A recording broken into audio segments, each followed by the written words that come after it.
Bienvenue dans ce beau cadre du Palais d'Egmont à Bruxelles, où vient d'avoir lieu la table ronde entre la diaspora congolaise Congo-RDC et le gouvernement. Et avec nous ici, Emmanuel Sekiyoba, qui est professeur d'économie aux États-Unis. Il vient nous parler de deux sujets qui n'ont pas été abordés tout au long de cette table ronde, mais qui sont cruciaux pour l'Afrique, à savoir la loi Bakajiga, il nous dira ce que c'est, et la création de think tank.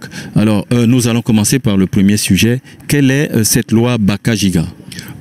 Merci beaucoup, mon ami. Je vais commencer par corriger et disant que les sujets n'ont pas été abordés, non. Les sujets ont été abordés, oui, mais il y a des détails importants qu'ils ont laissés derrière.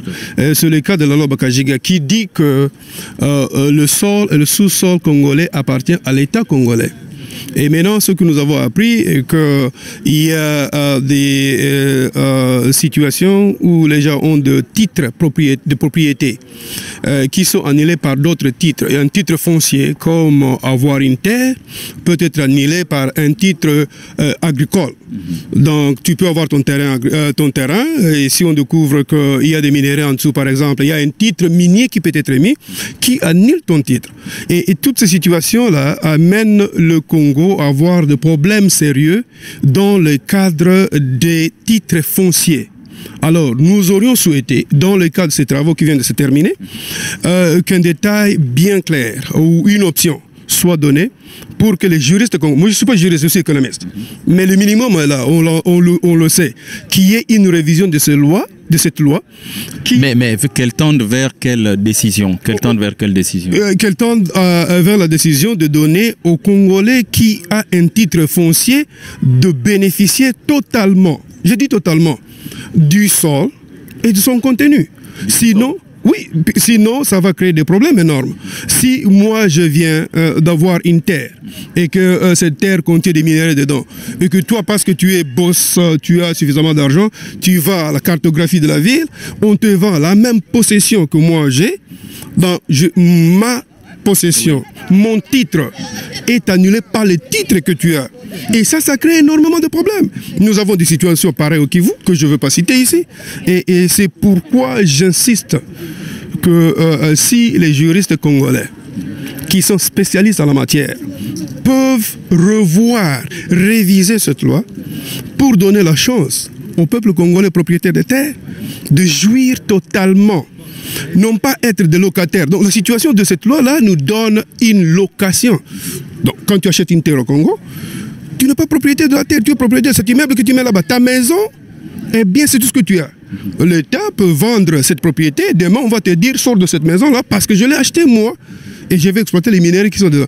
Ce problème doit être réglé par la révision ou l'amendement de la loi Bakajiga. Okay. Donc on a bien compris ce problème qui concerne la plupart des pays africains. Je dis bien la plupart, hein, ce n'est pas qu'un problème du Congo-RDC, parce que nous avons en Afrique des pays qui ont une histoire commune, colonisation, division à la conférence de Berlin en 1885, indépendance dans les années 60, et les lois qui sont restées en vigueur, en fait, c'est des lois qui avaient été mises en place par le colonisateur, et nos États se comportent avec nos populations comme un colonisateur et des colonisés. Et je comprends, vous qui venez des États-Unis, Emmanuel Sekiyoba, professeur d'économie aux États-Unis, que cela vous embête dans un pays, vous venez d'un pays où la propriété est un droit fondamental. Bon, on va passer au deuxième sujet, hein, qui est celui de la création du think tank. Absolument. Qu'est-ce que c'est déjà? Le think tank, c'est une organisation, c'est comme une source. Tank, c'est un tonneau où tu peux aller puiser de l'eau pour te ressourcer. Donc, il fallait que l'on pense, pas seulement qu'il fallait, il faudrait que la diaspora constitue une source de connaissances, de moyens pour le Congo. Un laboratoire d'idées. Un laboratoire, un think tank, une maison dans laquelle les gens prennent les stratégies pour aider la communauté congolaise, surtout les amis qui sont au pays, qui ne sont pas si chanceux comme nous qui sommes à l'étranger, de voir le développement venir. Et ce que nous voulions, c'est de trouver tout un chacun, dans son expertise, capable de ramener au pays les connaissances qu'il a acquises de la patrie qu'il héberge pour mettre cette connaissance à l'intérêt de la communauté congolaise. À quoi nous servirait au fait cette éducation que nous avons eue à l'étranger si nous allons la garder ici dans ce pays alors que c'est chez nous. C'est chez nous où on a besoin de ça. Donc il faut que le gouvernement pense en termes de la diaspora comme un think tank. Là qu'on doit aller puiser des ressources dans chaque domaine bien déterminé pour aider spécifiquement des projets au Congo.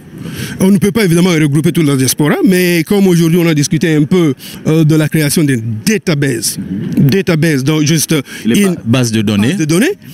Avec cette base de données, on peut en tirer quelques points clés qui nous permettront de créer cette unité de réflexion, cette source qui va sous-basser en tout cas le développement du pays. Et je voudrais préciser au fait que ça doit être un groupe indépendant du gouvernement, un groupe de réflexion, un groupe de stratégie de développement, pas de stratégie politique, ou la politique de développement, pas la politique politicienne, pour que le Congo puisse bénéficier de connaissances et de ce que nous avons appris à l'étranger. Voilà, c'est un point qui n'a pas été soulevé, c'est un point qui risque de ne pas figurer dans tout ce qu'on a dit ici, alors que je juge personnellement, comme une personne assez éduquée, que nous aurions mieux à aider le Congo avec ce bagage intellectuel que nous avons. C'est ce dont le Congo a besoin. Bien, merci Emmanuel Sekiyoba pour ces éclaircissements et ces compléments. Effectivement, ce que vous avez soulevé comme sujet est un sujet, j'allais dire, qui entre dans le cadre de cette table ronde qui vise à structurer les rapports entre l'État congolais et sa diaspora. Et effectivement, c'est une diaspora qui a acquis des connaissances diverses et variées que l'on ne trouve pas aujourd'hui au Congo.